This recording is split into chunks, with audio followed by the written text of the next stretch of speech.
Studio Balado.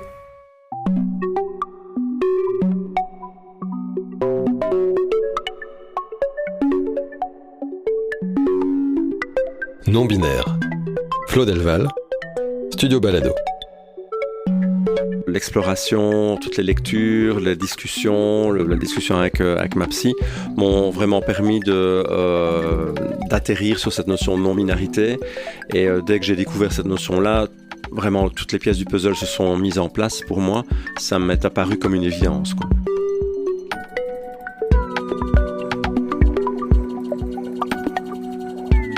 Je m'appelle Flo Delval, j'ai 45 ans, activiste, mon pronom est AL, et je suis une personne non-binaire. J'évolue au sein de la communauté non-binaire de Bruxelles où chaque jour j'entends des témoignages. J'ai eu envie de les enregistrer afin de créer les représentations qui nous manquaient et de constituer une archive. Je suis donc allé en Wallonie et à Bruxelles rencontrer des personnes qui vivent en dehors des normes de genre imposées. Erin a fait un coming out non-binaire au début de la cinquantaine, après une vie sans trop de questionnements sur son genre. Erin se sent maintenant légitime et épanouie. Je vous propose d'écouter le récit d'un parcours de transition heureux, loin des clichés.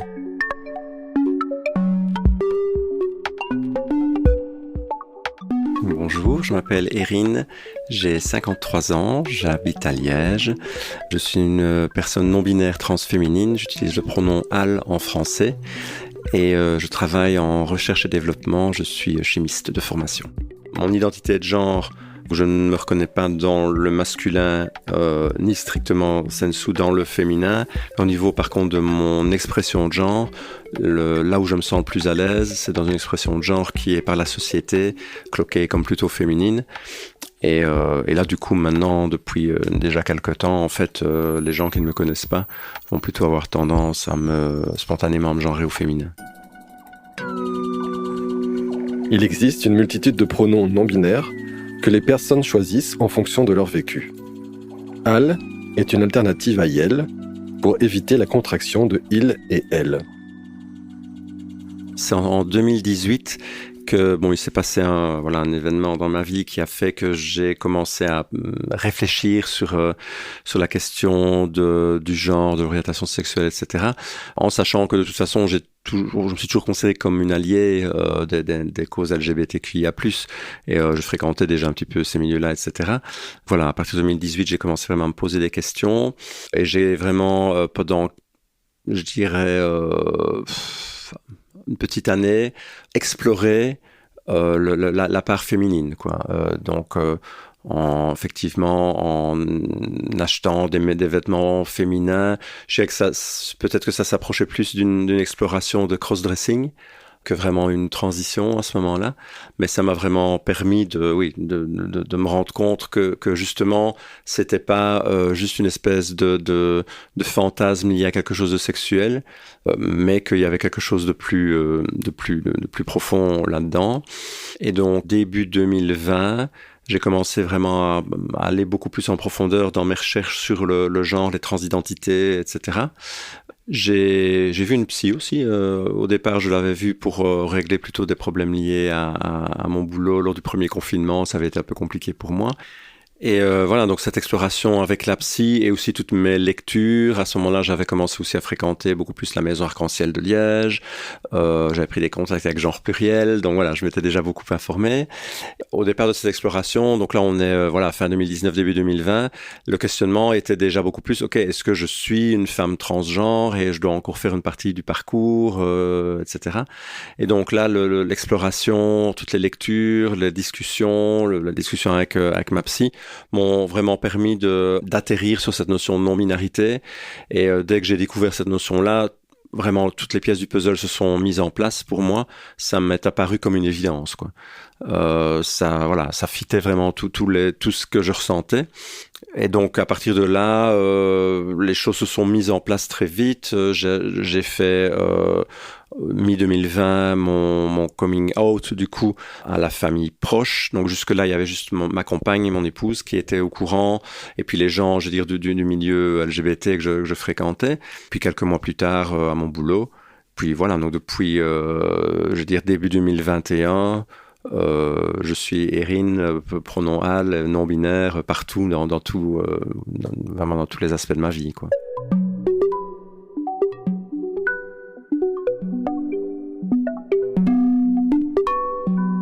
J'étais un petit garçon, du coup, qui n'était pas du tout intégré dans son milieu à l'époque. Mais non, par là, je suis né dans les années 70, enfin 1970, dans un petit village de la Basse-Meuse. Donc l'école primaire où j'étais, il y avait 100 élèves, il y avait la cour des filles, la cour des garçons. Je ne fitais pas du tout les attentes qu'on pouvait avoir à cette époque-là de ce que devait être un petit garçon dans ce milieu social-là. Déjà, j'étais bon en classe. Déjà, ça, c'était bizarre pour un garçon. À l'époque, c'était pas normal. Je n'aimais pas tout ce qui était violent, les bagarres, le foot dans la cour, etc. Quand on était en gardienne, là, toutes les gardiennes étaient ensemble dans la cour des filles. Et quand je suis passé en première primaire et qu'on m'a dit bah maintenant tu vas dans la cour des garçons, ça a été pour moi déjà un truc que j'avais pas compris à l'époque, quoi. Aussi par rapport à donc l'expression de genre, c'est vrai qu'à l'époque j'étais attiré par les parfums, les bijoux de ma mère et de ma grand-mère, des choses comme ça, mais bon voilà, on m'a fait comprendre assez vite que c'était une fois que la petite enfance était passée, que c'était pas ok de continuer à avoir ce genre de jeu. En fait, j'ai vraiment eu du bol, vraiment une grande chance, c'est que quand je suis arrivé en secondaire, où ça aurait pu vraiment être compliqué, je suis tombé dans un groupe de personnes avec qui on a fait toutes nos secondaires, nos 6 ans, que aujourd'hui on qualifierait de geeks. Donc c'était un groupe de filles et de garçons. Donc déjà à l'époque on était un peu les originaux dans l'école parce qu'on était mélangés filles garçons, alors que souvent à cet âge-là, à cette époque-là, c'était quand même un peu ségrégué. Voilà, on était très focus sur les études, beaucoup la musique aussi, et on faisait des activités ensemble. Mais il n'y avait pas vraiment d'histoire justement de sortir ensemble en tant que couple, etc. On s'amusait ensemble, on étudiait ensemble, etc. Et ça m'a permis vraiment de passer mon adolescence de manière très cool, sans me poser beaucoup de questions, quoi, finalement. Quand j'ai commencé mes études supérieures, en fait, j'ai rencontré donc celle qui allait devenir mon épouse, qui est toujours mon épouse maintenant. Donc, on s'est rencontrés à 18 ans. Et donc, voilà, finalement, la vie s'est trouvée être un peu sur des rails, sans que je doive vraiment me poser beaucoup de questions. Mais parce qu'il n'y a pas eu aussi de trucs un peu difficiles ou douloureux qui m'auraient peut-être permis de poser les questions, quoi.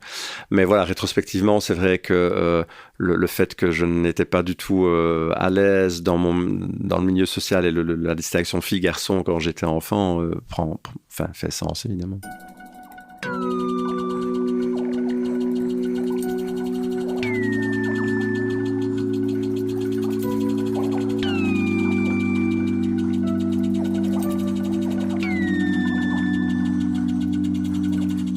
Dans des soirées, par exemple, de la Maison Arc-en-Ciel de Liège, le tea dance mensuel LGBT.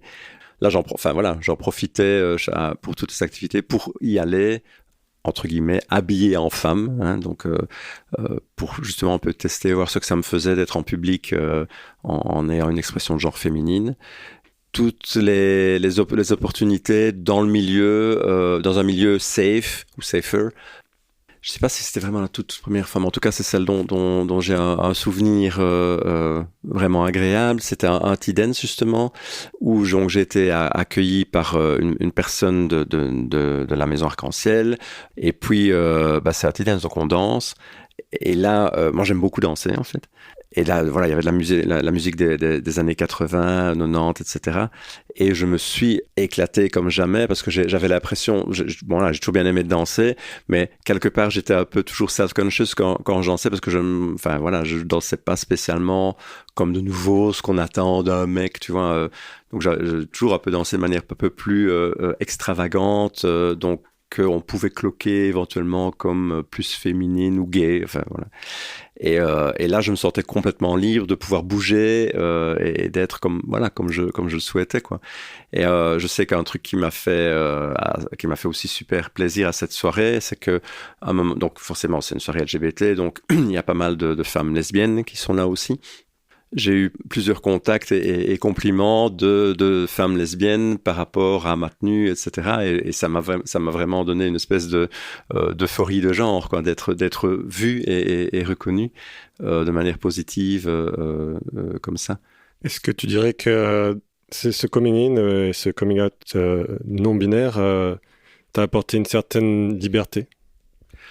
Oui, justement, cette liberté de ne plus avoir à penser que la manière dont je parle, la manière dont je me tiens, la manière dont j'agis, la manière dont je pense pourrait être perçue par certaines personnes comme pas OK pour un mec cis. Maintenant, je m'en fous complètement. Ça me permet effectivement une liberté d'être, d'agir, de me présenter vraiment comme j'en ai envie et comme je me sens bien. C'est con parce qu'on peut se dire la manière de se vêtir, etc., c'est un truc extérieur en soi, mais c'est vrai que pendant toute ma vie, pour moi, m'habiller, c'était un truc, ça ne m'intéressait pas parce que j'ai toujours trouvé que les vêtements qui étaient assignés à mon genre, les vêtements du rayon homme, je trouvais ça moche, gris, pas agréable. Pour moi, c'est rien que ça, pouvoir mettre les couleurs que je veux, pouvoir mettre du vernis sur mes ongles, pouvoir me maquiller de temps en temps. Je suis largement pas maquillé tous les jours, mais quand j'ai envie de sortir et d'avoir un make-up fun, bah, c'est OK et c'est chouette. Bah ouais, voilà, ça c'est une liberté aussi. Mais aussi la liberté. Bon, voilà, j'ai jamais correspondu au rôle de genre typiquement masculin, mais il y avait quand même des trucs où inconsciemment, je faisais quand même attention à certaines choses. Et maintenant, là aussi, c'est une liberté complète par rapport à je me comporte, je parle et je pense et je dis vraiment tout le temps ce que j'ai envie et je ne fais pas du tout attention justement à ce qui pourrait être attendu d'un rôle social plus masculin ou féminin.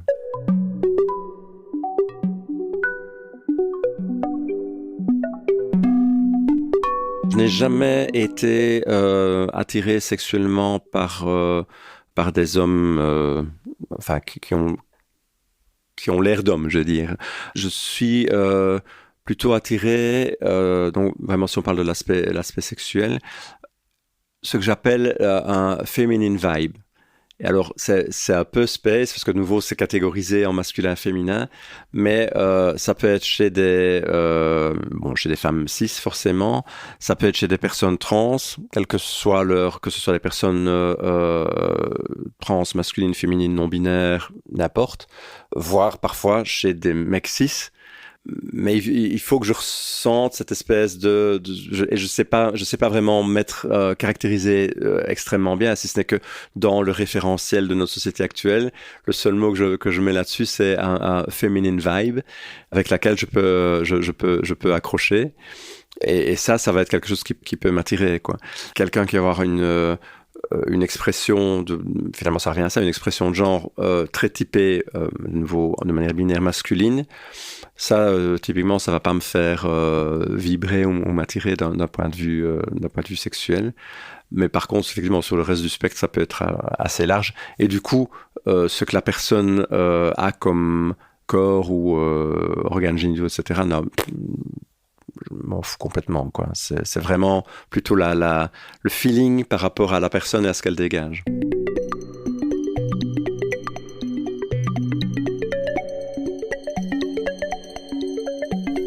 Vous écoutez Erin dans Non-Binaire, un podcast de Flo Delval et du studio Balado. Pour les personnes qui ont des expressions de genre non conventionnelles, l'espace public est un lieu hostile où l'on développe des stratégies de survie pour se sentir en sécurité.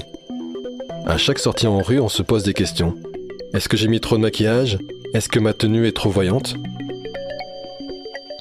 Je vois parfois des jeunes personnes, souvent personnes transféminines, qui ont le plus de problèmes et qui effectivement peuvent avoir des problèmes de mégenrage ou des problèmes vraiment d'agression, etc. et qui se baladent dans la même ville que moi, quoi. Maintenant, je pense qu'effectivement, l'âge fait quelque chose, enfin, joue un rôle, parce que voilà, j'ai l'âge que j'ai, donc j'ai plus de 50 ans, et je pense que voilà, les personnes plus âgées, donc de mon âge aussi, même si elles sont pas nécessairement d'accord ou voudraient peut-être pas engager quelque chose, vont avoir peu tendance à se montrer violentes ou agressives dans l'espace public. Que j'ai parfois malheureusement l'impression que dans un public beaucoup plus jeune, ça peut ne pas être le cas. Il peut ne pas avoir cette retenue. Maintenant, je pense que par rapport à moi personnellement, il y a aussi cet aspect où je me sens vraiment très très sûr de moi par rapport à mon identité de genre et à mon expression de genre.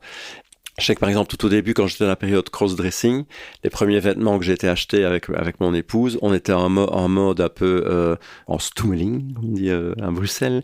Donc on allait dans un magasin de vêtements féminins, on allait ensemble dans la cabine d'essayage comme si c'était pour elle, etc.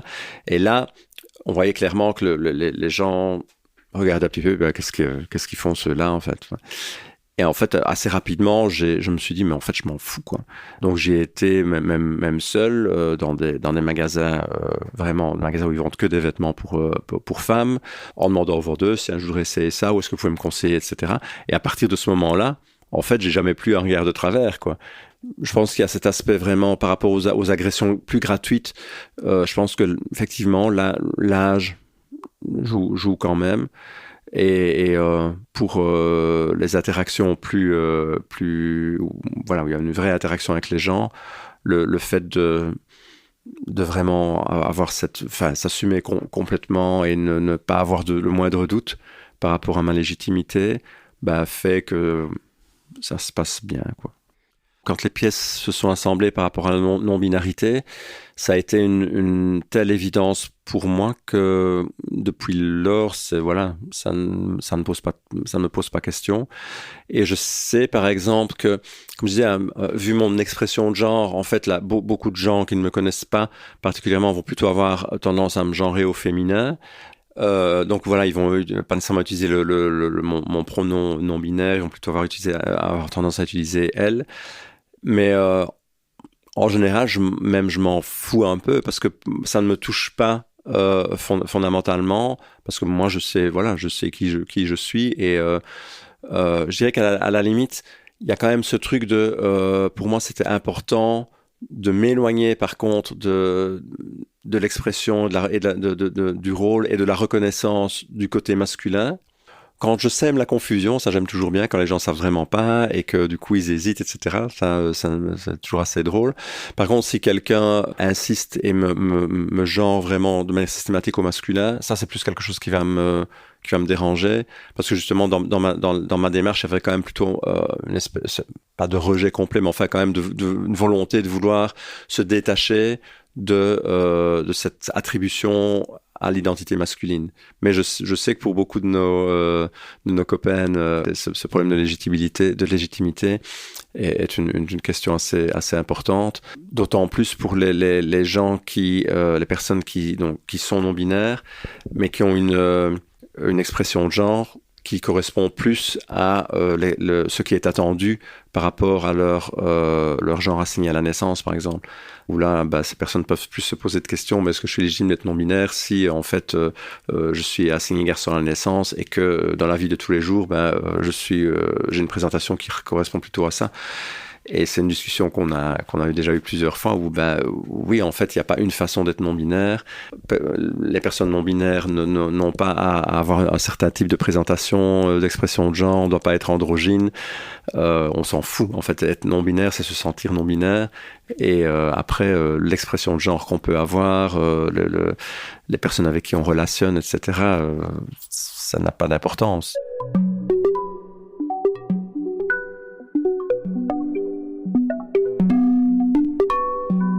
En fait, au départ, en français, j'avais pris Yel, parce que c'était le truc qu'au moins quelques personnes en dehors de nos milieux LGBT avaient déjà entendu. Et ça paraissait plus facile, parce qu'au moins ça sonnait une cloche. Le petit Robert l'a mis dans sa version en ligne, etc. Donc ça, au moins dans la société, c'est quelque chose auquel les gens pouvaient se raccrocher. Plus récemment, je veux dire la dernière année, où j'ai eu cette réflexion de me dire, en fait, Yel, c'est quand même vraiment la contraction de il et de elle. donc du binaire masculin et féminin. Et du coup, je trouve que c'est un pronom qui est intéressant à utiliser quand on fait de la communication inclusive.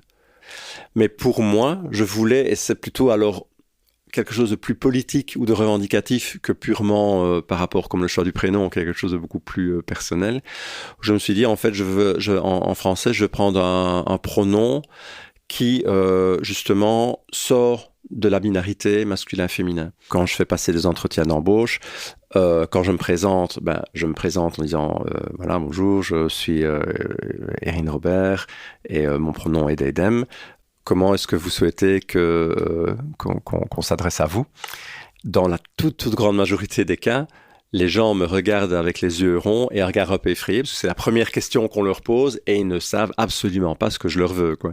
Ça a été intéressant comme réflexion, parce que parfois on est dans nos milieux justement un peu communautaires, activistes, etc. Et pour nous, les pronoms, c'est quelque chose qui est devenu complètement maintenant naturel, logique, etc. Mais finalement, dans le reste du monde, c'est quand même pas encore si courant ou si connu que ça. Et même dans un public jeune, parce que là, typiquement, les gens que je reçois en interview sont des gens qui sortent de leurs études. Donc, je veux dire, entre 22 et 28 ans. Et vraiment, pour la plupart, ce truc de pronom, ils ne voyaient pas du tout de quoi je parlais. Maintenant, je dois dire que ces derniers mois, là, j'ai eu plus de personnes qui tiltaient directement et qui m'ont donné leur pronom, qui, dans tous les cas, dans les interviews physiques, c'était du coup he ou she. On commence à voir un peu, on parle de non-binarité maintenant dans les médias, etc. Et ils essayent de nous fourrer justement un stéréotype. Enfin, la personne non-binaire que les médias présentent pour le moment, c'est quand même souvent une personne assignée fille, jeune, mince, blanche. Et en fait, c'est pas du tout la réalité, quoi. Et on s'en fout et tout est bien, quoi. Et il y a des personnes non-binaires qui vont rien faire du tout, qui vont même pas particulièrement changer leur expression de genre parce que elles sont bien comme ça et tout le monde, on s'en fout et c'est très bien. Il y en a d'autres qui vont avoir effectivement une présentation un peu plus in the middle, d'autres qui vont avoir une présentation qui correspond plus à ce que l'autre genre binaire peut avoir. Certaines vont faire des traitements hormonaux, d'autres pas. Certaines vont avoir recours à certaines opérations, d'autres pas. Et voilà, il n'y a aucune attente, il n'y a aucune pression, et c'est vraiment ce que chacune ressent qui prévaut. Et il y a cette légitimité et acceptation totale du reste du groupe. La non-binarité, il n'y a aucun canevas préétabli et on l'habite comme on veut. Pour moi, c'est justement c'est rejeter ce que toutes les normes que la société cis-hétéropatriarcale veut imposer justement aux gens de façon générale en termes de rôle, de genre, d'expression de genre, parce que même heureusement, on voit que même pour les personnes cis, il y a quand même un peu plus de liberté maintenant qu'il y a quelques années dans la manière de s'habiller, de se présenter, etc., ou dans les rôles, plus d'égalité dans les couples hétérosexuels, etc. Mais quand même, dans la représentation générale, ça reste quand même très prégnant, ces rôles et ces attentes sociales pour les hommes et pour les femmes. Donc pour moi, la non-binarité, c'est vraiment envoyer valser ça. Non-binaire est un podcast documentaire de Flo Delval produit par le studio Balado. Réalisation, Michel-Ange Vinti. Musique originale, Gérald Kurdian. Production studio Balado, Julien Barbier et Michel-Ange Vinti. Merci à notre partenaire Xeno, plateforme qui valorise les personnes queer racisées. Merci à Let's Talk About Non-Binary, une collectif par et pour les personnes non-binaires. Le podcast non-binaire est soutenu par la COCOF, la région Wallonne et la Fédération Wallonie-Bruxelles. Vous pouvez partager le podcast sur les réseaux sociaux et vous abonner sur votre application pour ne rater aucun épisode. Merci pour votre écoute. À bientôt.